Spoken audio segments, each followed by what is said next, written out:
Hello everybody, welcome back to this course on stress management. In this week's modules on developing resilience to stress, today we will speak about how to manage the anxious thoughts. So, this is the second session of role of thoughts, beliefs and emotions in stress, and in today's session we will discuss about some of the strategies of managing stress.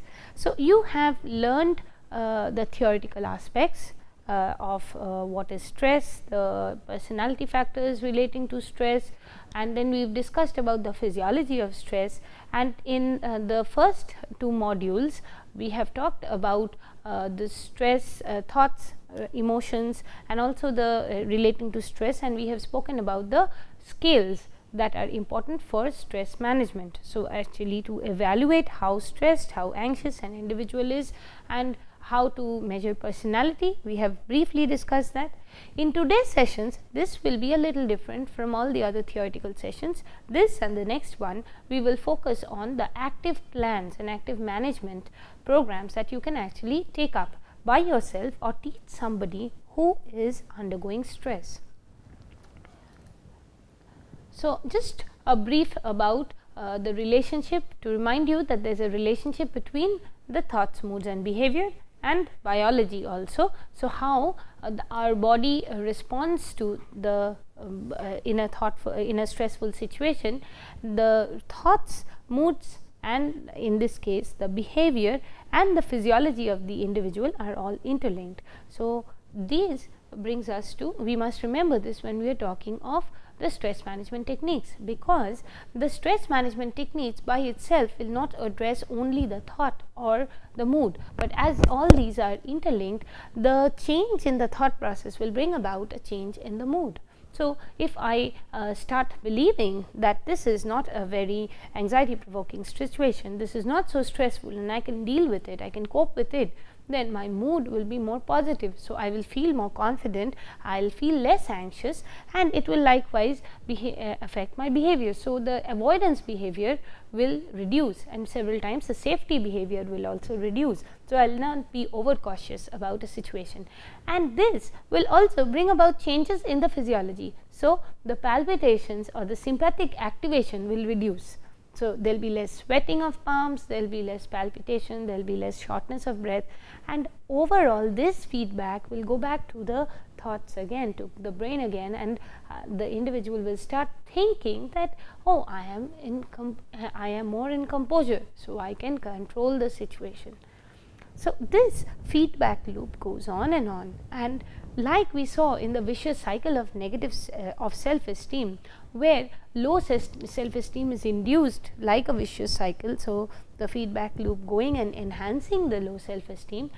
In the positive thought also, what happens is the moment you start feeling good, you get positive thoughts, and the more positive thoughts you get, you have more adaptive behavior. Again, if you have more adaptive behavior, you will get more opportunities to perform well, and the thoughts will also become more positive and mood will become positive, and all this will affect the physiology. So, if you are feeling less stressed, you will have less tension headaches. If you are feeling less stressed, you will have less immune related illnesses. So, what should we remember? First, whenever we are talking of understanding and managing stress, we must recognize and admit that we are feeling stressed. So, if an individual is ignoring the stresses in his life, we have done a stress audit earlier and we know how to identify the stresses in our life.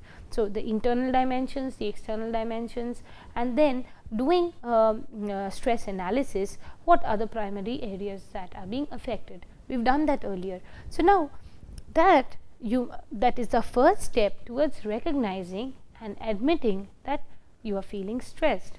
So, there is nothing wrong in feeling stressed, but it is more important, or there is everything wrong in denying it. So, the moment you are aware of it, half your work is done. So, then it brings us to how to cope with the stressor, and there are two types of control, or here we speak about self control and situational control.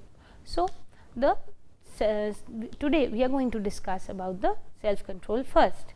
So, self control techniques include constructive self talk and cognitive restructuring. And also other than these, so these are the techniques that an individual may employ himself to bring about changes within himself. The situational control techniques are by taking control of the environment. Now, this is it is not feasible always to take control of the environment. So, how do we do it? We adapt ourselves to the environment and adopt certain strategies to get more adjusted to the environment. So, in self control techniques, we are actually looking at bringing about changes in ourselves. So, it may be lifestyle changes like relaxation and breathing exercise, physical exercise, a healthy lifestyle, changes in the diet, changes in the exercise plan, changes in the sleep hygiene, sleep routine.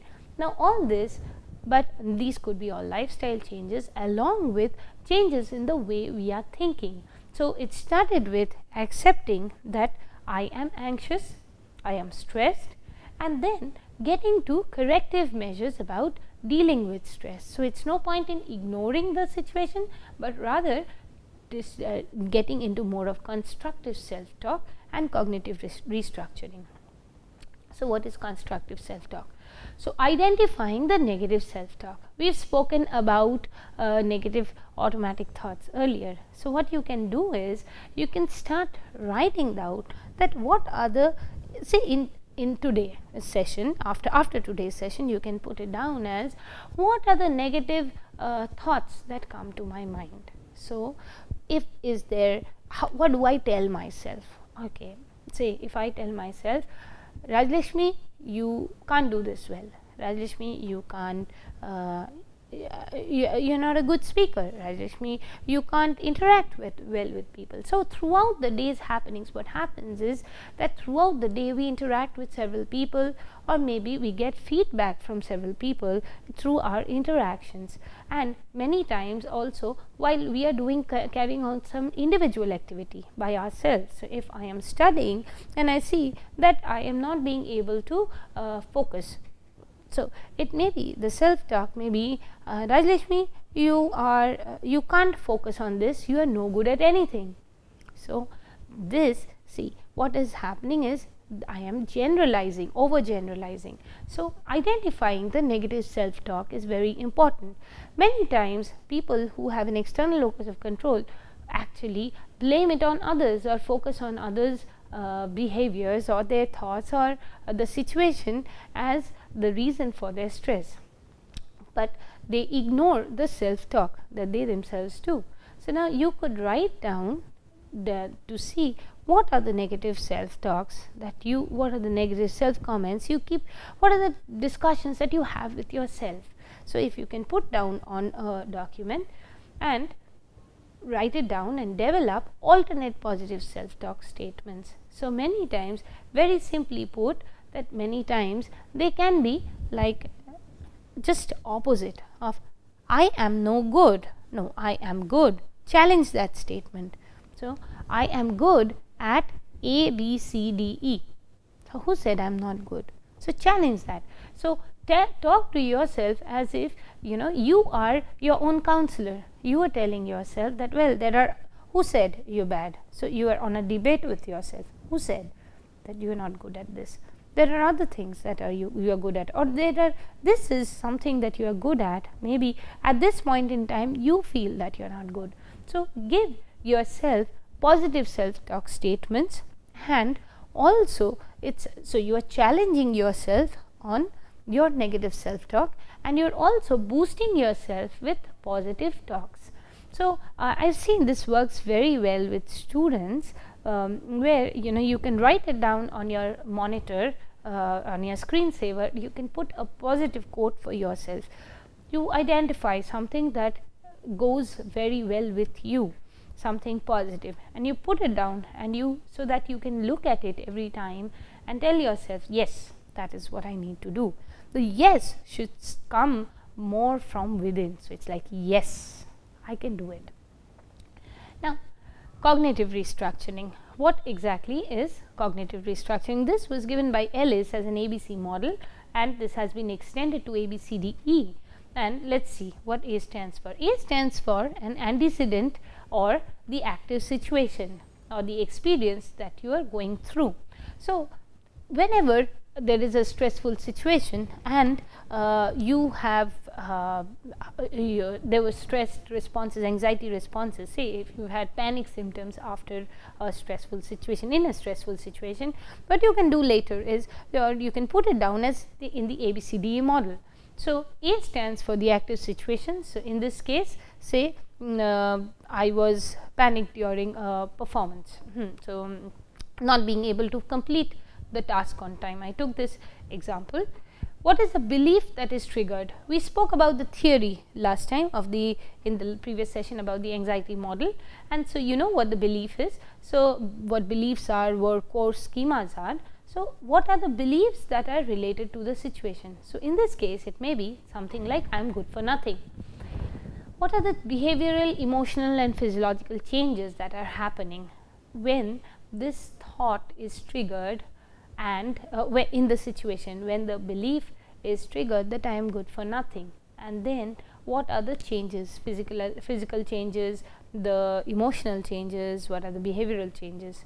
So, you may be sad, one may be sad, stressed, it could be more of physiological changes of feeling exhausted, feeling the low mood, we have discussed sad changes, avoiding situation, avoiding friends, spending time more on the internet rather than interacting on a face to face.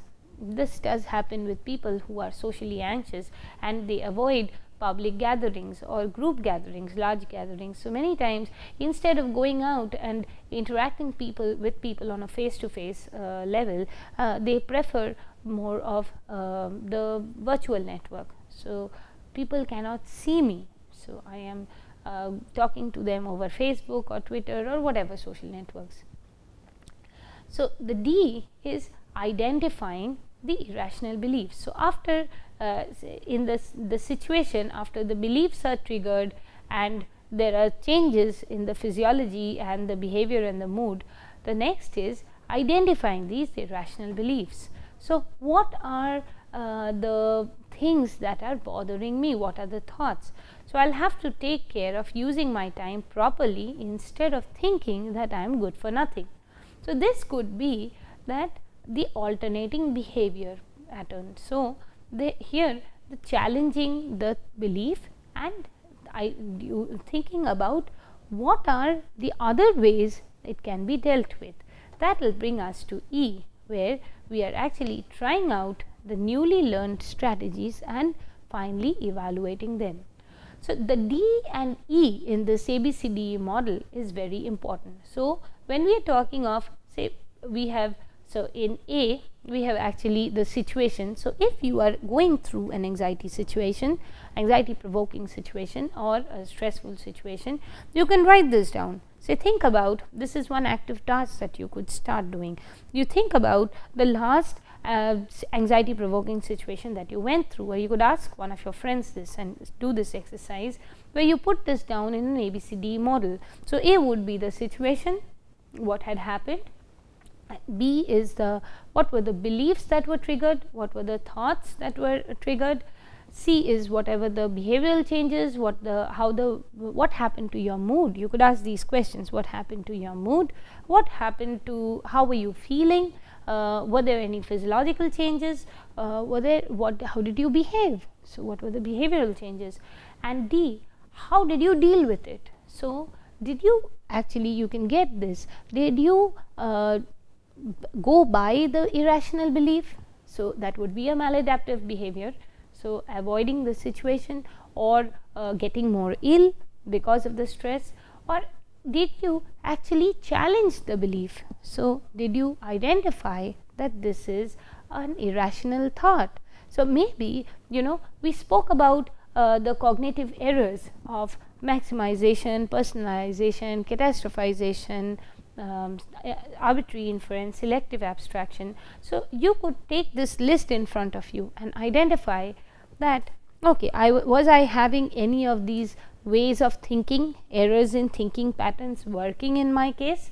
And then you can try out alternative strategies to deal with it. So, you have to, so here you are your own counselor, you are bringing about new techniques and you will try them and see the next time how it helps you or whether it does.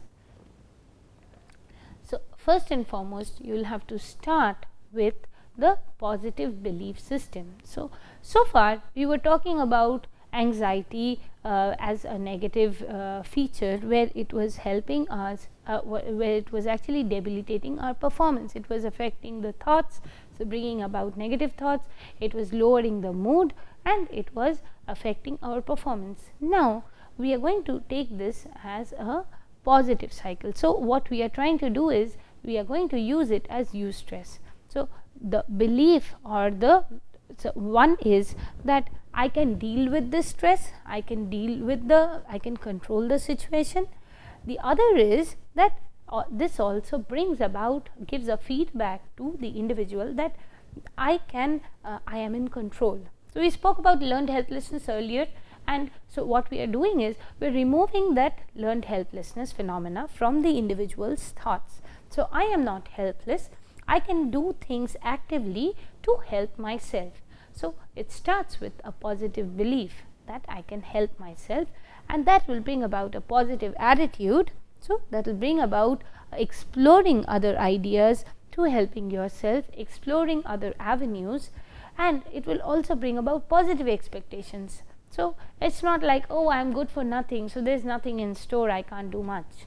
So instead of that, it will be more of positive expectations. You will look out for positive ways to deal with things. Say suppose if you are unable to do a task by yourself, if you have the positive attitude to look for other avenues to deal with it, so instead of taking the maladaptive behavior of leaving the task aside and being on Facebook or watching 2 films or just going off to sleep, instead of that you will explore other avenues. So maybe you will Google other TED Talks on the topic, or maybe find out people who are working on it. So form a team and ask your friends around, or maybe go and talk to your teachers. Or if it's a professional, maybe he will try and explore other avenues. Say if I've lost a job, instead of thinking that, oh, it's no use and there's nothing much that I can do, he will explore other avenues to help himself. So there will be positive expectations. So when there are expectations, you will look out for opportunities and more awareness of positive behaviors and improvements. So even this thing, this thought about mastery, I can do something and I can do it well, that gives confidence, that builds confidence. So confidence is nothing but a positive feedback loop, where it enhances the idea, the positive loop that I am not bad, I am good and I can do this well, I can deal with things. So what you need to do is you need to enhance this positive cycle. So I would ask you people to write this down, that what could be your positive belief. Say think about a task that you have to do in a couple of days, and say put down a positive belief, and then you see what are the expectations. You just look at yourself as to what are the positive attitudes that you could take towards it, what are the expectations that you may have, and how over time you see whether there are improvements, and you are actually exploring other avenues, and you will see that this positive belief is enhanced. Now that brings us to the situational control. So we've primarily discussed about the self control techniques, and 3 of them we will take up in the next session, that's in the next week's session, that's of the different techniques of relaxation and physical exercise and healthy lifestyle changes. But now we get back to the second type of coping techniques, or situational control. So we will discuss about the positive problem solving techniques primarily. Assertiveness we are going to take up in the next session. So what is problem solving? Problem solving again states that you have to acknowledge and clarify a problem, you need to have a problem, you need to understand that problem well, analyze the problem and identify the needs of those affected, brainstorm for all possible solutions, evaluate each option, select best option and implement plan, and evaluate the outcome. So, most of the times for problem solving, many of you may be thinking that, oh, this is very simple and I do this very often. I do know there is a problem, I do not need to think again, there is a problem, okay, and analyzing the problem, okay, fine, I know that I will have to say, suppose you are a student and you have to finish, you have an exam, okay, in a week's time. So, you know there is a problem, there is an exam, and you know the ways to deal with it. So, you know you have analyzed the problem, you know, well, there are so many chapters that need to be covered, and meanwhile there are other submissions that you have to make, and along with that you also know that this is a very crucial exam. So, you have analyzed the problem, you have identified the needs, and now brainstorming all the possible solutions. If many times when I ask students this, they tell me that yes, I have done all this. So, where have you stopped? Why? What happened? No, I brainstormed that this is the only solution, and there is generally one solution only. No, that is not true. So, the most of the times what we do is we just think out aloud, or rather think and do not put it down. So, when we do not put it down, we do not explore all the opportunities. So, we just think of one or two ways to deal with this situation. So, many times, say if you have an exam and you have submissions to be made. So, if you put it down on a sheet of paper as a plan for the day, then you will know exactly what tasks you need to complete around and how many hours you can actually give for each task. So, or if you, for the exam, if you just write down how many chapters you need to deal with and around how much time each chapter will take. So, you will know it very much in detail as to you know, approximately how much time would you need to finish something thoroughly, finish something with a revision, finish something with just a vision, just to get a glimpse of it. Most of the times it is just the vision and there is no revision at all before an exam.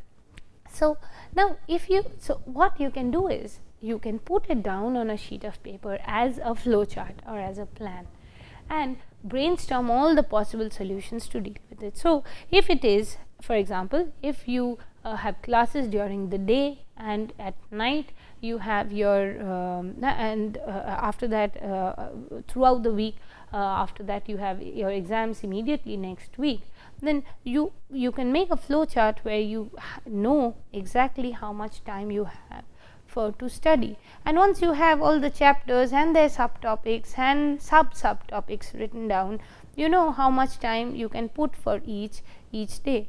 If you are a part of different other groups and societies, say the drama society or the music or whatever, you also know how much time that will take up, so during the day. So, you could put this down if you have other submissions to make, so that would also need some time. So, instead many times what we do is, because we do not have these things in front of us at a glance, so at say evening, if you are free for an hour, you really do not know what to do, or maybe there is so much to do that you cannot structure it as to this has to be done first and then there is the next one. So, most of the times what we do is we avoid it and spend more time on the network online or maybe playing a game. So, now these, so you need to brainstorm all the possible solutions, evaluate each option, select the best option and implement the plan, and finally evaluate the outcome. This is again another step of problem solving that is left without. So, most of the times when we follow a problem solving plan, we do not evaluate the outcome. The evaluation is very important because that will give you a feedback as to how to deal with it in the next time if you are facing such a situation. So, if you have if you planned out a technique for the exam next week and after that, after the exams are over, if you have and if you evaluated that this was a good technique to follow, maybe in the next exam, or maybe in when you join a job, if you are a student now and you join a job later, then during a performance, these could be strategies that you could implement. So, I would say that these are very simple strategies to follow, but you can start doing it by yourself and become your own stress management coordinator. So, some of the tips are, if you are very stressed, take short breaks, set priorities, as I was talking of, creating a plan for the day. So, once you have a plan for the day, you need to put it down as priority 1, 2, 3, 4, 5. You could do it on a larger scale by putting it as a goal setting for the next 1 week, or say next 2 weeks, or next 1 month, or maybe for 6 months. If you are appearing for say a public exam, say maybe it's GRE or CAT or something else, you can put it down as, I have this to be done in the next 6 months. So, if that's my goal to clear that exam, so what are the things that I need to do now? So, you need to have some short term goals, some intermediary goals, and then some long term goals. So, first, it's very easy to put down the long term goals, but we don't realize that how to break that. So, you cannot finish one physics book in a day, one GK book in a day for exams. So, what you need to break it down. So, what do I need to do now to appear for the exams properly, to clear the exams after 6 months? So, you need to have some short term goals, some intermediary goals, and some long term goals.